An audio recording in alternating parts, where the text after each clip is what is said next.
Hello, everyone, and welcome back to the Common Sense Crypto channel. As with you always, this is Rich doing another video today on XRP. So I hope you're all having a wonderful day today, wherever you are in this great world. We're going to talk about XRP. And I got to start with this from David Schwartz. Believe it or not, a lot of people on X thought this was an actual email from Jed McCaleb. It says, "Hi David, this is me, Jed. I'm facing a budget shortfall for a new project and urgently need $1 million. Please deposit it urgently." David Schwartz says, "The plot thickens." So they even sent a reminder. And David said, "I have the USDT, but at the moment I don't have enough ETH to pay the gas. If you can send 1.25 ETH to the following address, I can send the USDT." So, of course, David had to mess with them. But this was a scam email, and a lot of people on X even fell for it. They said, "What happened to Jed's taco stand money? Remember when Jed was offloading his XRP? Oh, Jed McCaleb is broke. He's looking to David Schwartz to give him some cash." You know, people will fall for anything. And that's why there's so many scams out there. You know, they see those AI clips of Brad Garlinghouse over and over again. And some people will still argue with you and say that they're legit. That's why there's so many scams in this space. Make sure you stay safe out there. Don't lose your crypto. This comes from the National Cryptocurrency Association. In partnership with Coinbase, we're empowering Operation Hope's communities through crypto literacy. Together, we're closing the digital asset knowledge gap and helping people uplift and upskill with hands-on, safety-first crypto education, especially those underserved by traditional systems. This collaboration helps build more informed and accessible digital economy for everyone. So the National Cryptocurrency Association is now wants to educate the unbanked. I really like the direction this is going in, because once you educate people about crypto, right away they feel more comfortable with crypto. Then when they start to get used to it, they start to invest in crypto. They start to look for ways to make money off of it. And it all leads to mass adoption. Explore XRP's rise as a payment solution and its role in the evolving crypto landscape. Is it a valuable asset or just speculation? You know, you look at everything that Ripple has done over the last couple of years, and you start to see the value in investing into XRP. They talk about the global reach of XRP, how Ripple expanded outside the United States, and that expansion still continues today. Investment and adoption trends. Investors have been actively accumulating XRP over the past year. Following Trump's election, the price rose dramatically, and it seems that this bullish sentiment is backed by substantial data. Ripple boasts over 300 financial partnerships across 45 countries. So you look at that and you ask yourself, okay, is XRP speculation or is it actual value? They go on to talk about $15 billion in annual cross-border payments as cryptocurrencies, especially XRP, seek to fill gaps in traditional finance. Its connection to real-world utility becomes increasingly essential. As we see transactional volume pick up on the XRP ledger, I think eventually we're going to start to see that reflected in the price of XRP as well.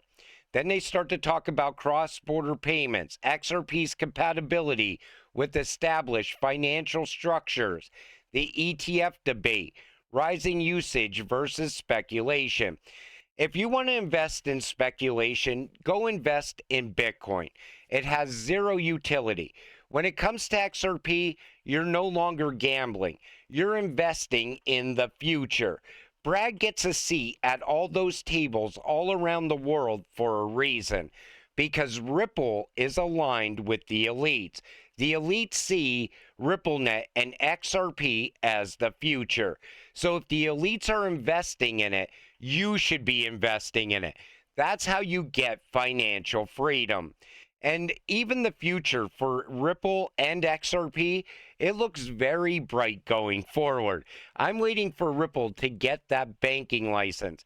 That's going to solidify that we are going to be the branches of Bank of Ripple at some point in the future. Walmart integration marks turning point for XRP adoption in U.S. retail.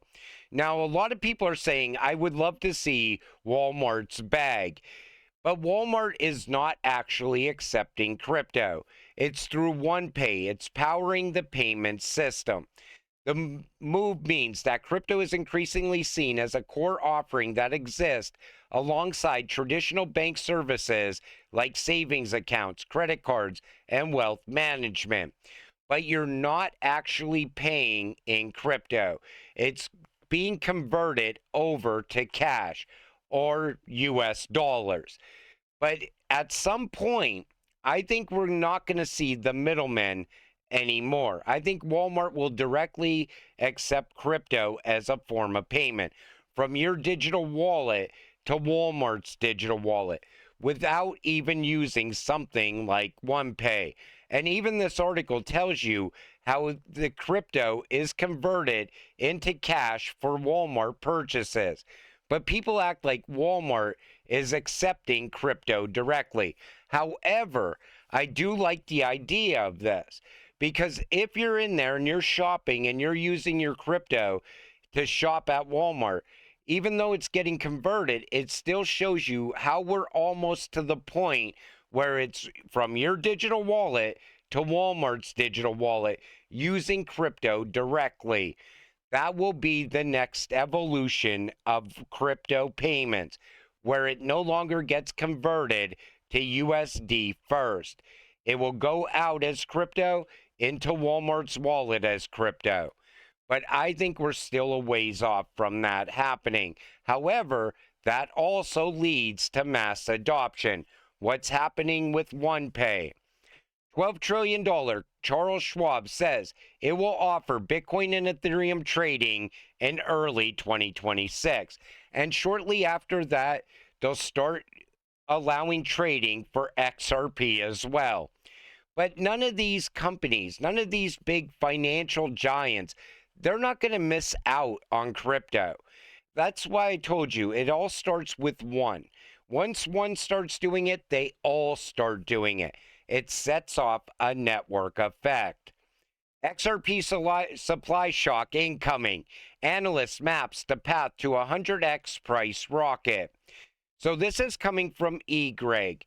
And what he's saying is, as long as the ETF inflows stay where they are right now and continue on a daily basis, we could eventually see a $220 per XRP. But he doesn't give us a time frame. Nobody ever gives a time frame on this. They're saying it's going to happen at some point. So I'm going to try to put a time frame on this happening. If it's going to happen and we get that supply shock and everything else that comes with it, I think we would see this happen most likely Q1 2026. It's all about how much XRP is sitting in those dark pools and over the counter. Once that's gone, then they'll turn to the exchanges for XRP. And that's when the spikes will begin. That's when all of a sudden we're looking at a $60, $70, $80, $90 XRP shortly after.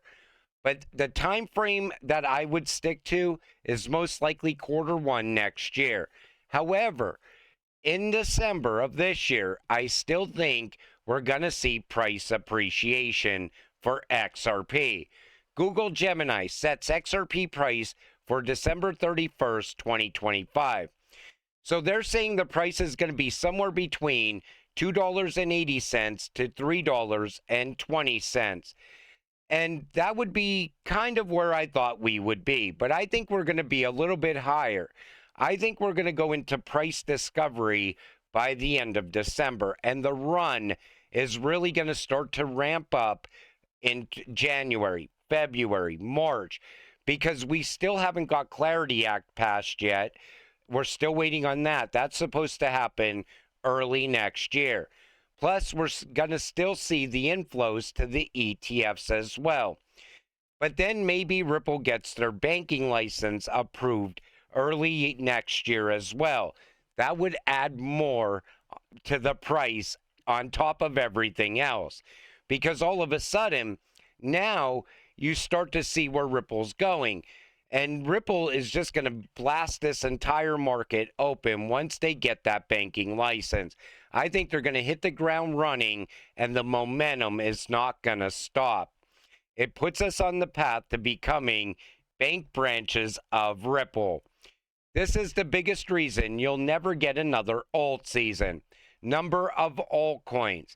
But most people are not investing outside of the top 10, in my opinion. Most people don't want to take that risk anymore.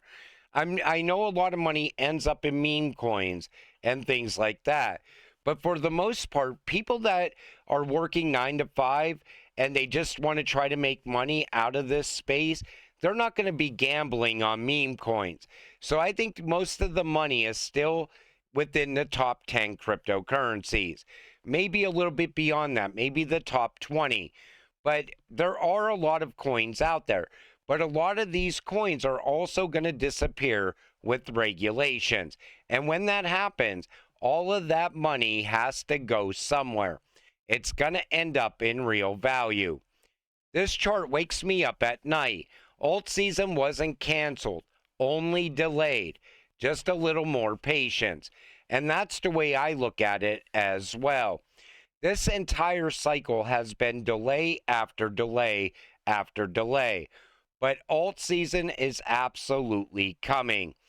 All you got to do is stay patient, stay positive, and we will get rich together. With that said, I'm going to wrap up this video. I want to thank you all for watching. I appreciate all of you. I'll see you in the next one. Have a great night.